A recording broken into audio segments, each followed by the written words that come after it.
Only twice in the 21st century has there been a vacancy of the Holy See. Now again, this most solemn duty falls to the College of Cardinals, the most senior members of the clergy.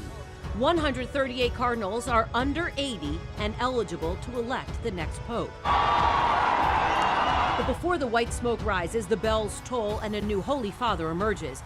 There's much work to be done, including a carefully kuwa mbere ku tariki 21 Mata mwaka wa 2025 ku isaha y'i Kigali hari saa 1:35 ubwo hatanzwe itangazo ryavuye Vatican ryatanze impuruza rivuga yuko Papa Francisco yitabye Imana.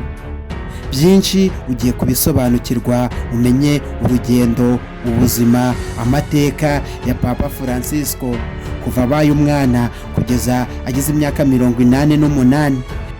Reka turambure inyandiko z'amateka, twifashisha ibitabo bigiye bitandukanye harimo Wikipedia, The Guardian n'ibindi bitangazamakuru bigiye bitandukanye byandikira ku butaka bw'isi. Reka twinjire mu mizi, tumenye igihe yavukiye. Ese ubundi Papa yavutse ryari? Yiza ngahe? Ubundi ubuzima bwe yanyuze mu biki? Ibi ugiye kubisobanukirwa ku mbuga ngari y'ubumenyi, ikaba igicumbi cya buri kimwe cyose, ugasobanukirwa ibyo utamenye, ukagenda umenya byinshi bicanganye mu matwi yawe. Nge Yoshida Muvi Rwanda nguhaye ikaze. Papa Francisco yavutse mu mwaka w'1936, avuka mu kwezi kwa Ukuboza ku tariki 17. Ibyo watangiye kugenda bisobanukirwa, ngaho nyemerera twinjire mu rugendo, ubuzima, wibaza ibibazo byinshi kuri Papa Francisco, gusa ugiye gukomeza ugenda usobanukirwa. Papa Francisco yavutse mu muryango w'abana 5. Ibyo nabyo wabimenye. Reka dukomeze tumenye byinshi ku buzima bwa Papa Francisco. Ese Papa Francisco kugira atangire urugendo rw'iyobokamana, kugira yigarurire imitima y'abamukunda ku isi, dore yuko batarekaga kumwereka urukundo. Ibi tugiye kubirebera hamwe, tumenye byinshi kuri Papa Francisco. Papa Francisco ukomoka muri Amerika y'Amajyepfo, gusa amateka asobanura yuko Papa Francisco afite amaraso mu Butaliyani. Ngaho nyemerera turebere hamwe nkuko nakomeje kugenda mbivuga, tugiye kureba amateka ku buzima bwa Papa Francisco. Ndabizi neza utangiye wibaza uti se amazina yiswe n'ababyeyi yitwa nde? Yitwa Georgia Mario Bergoglio, akaba yaravukiye i Buenos Aires muri Argentine. uko nakomeje kugenda mbivuga, ubuzima bwe bw'iyobokamana butangira ryari? Reka nabyo tubirebere hamwe.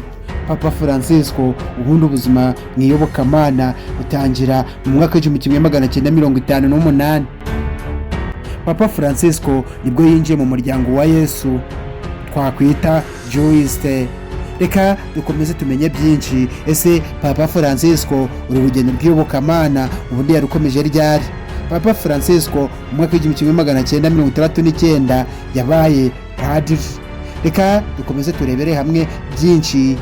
Papa Francisco mu mwaka w'1998 yabaye archicave i Buenos Aires, ubwo ndavuga muri Argentine aho yavukiye. Reka dukomeze turebere byinshi hamwe, turebere hamwe urugendo rwe iyobokamana.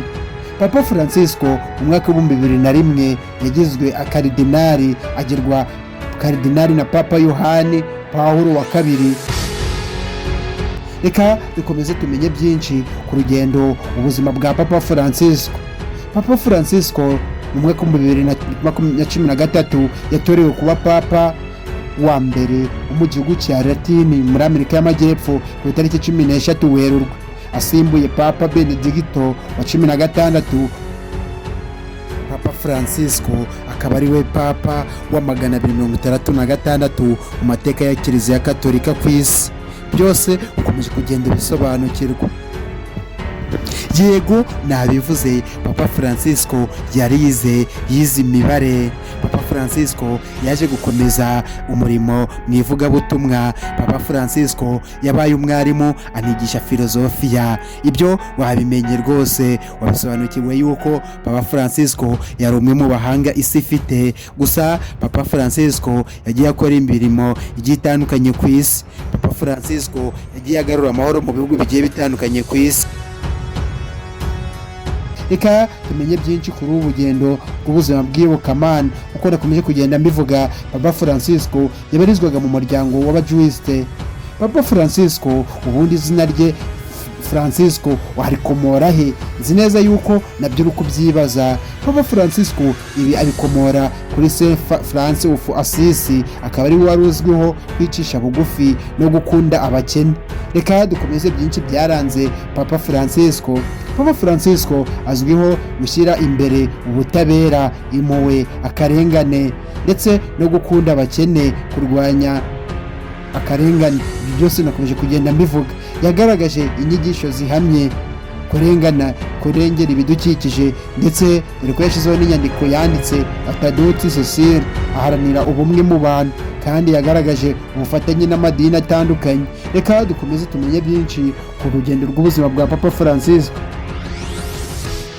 Dutangira ikiganiro kuri 21 Mata 2025. Isi yose yababajwe n'inkuru y'urupfu rwa Papa Francisco. Papa Francisco wapfiriye Vatikani ku myaka 88. Yari amaze igihe kinini arwaye indwara ya pneumonia, indwara y'impyiko n'izindi ndwara z'izabukuru. Papa Francisco yapfiriye mu rugo iwe i Damosi, Centre Mateo, aho yahisemo kubaho kuva akiri umupapa, akirinda ibirori n'imideri ndetse n'ubutegetsi. Icyo Papa Francisco yazibukirwaho, Papa Francisco nakomeje kugenda mbivuga yuko yari umuntu umwe ku isi warangwaga n'impuhwe, gukunda amahoro ndetse no kwicisha bugufi muri rubanda no guha agaciro ikiremwa muntu. Iyi video wayikunze kanda subscribe kugira ngo tujye tubana muri video zigiye zitandukanye. Gusa Kiliziya yahombye umuntu udasanzwe ku isi. Ndagushimiye cyane, naho ubutaha.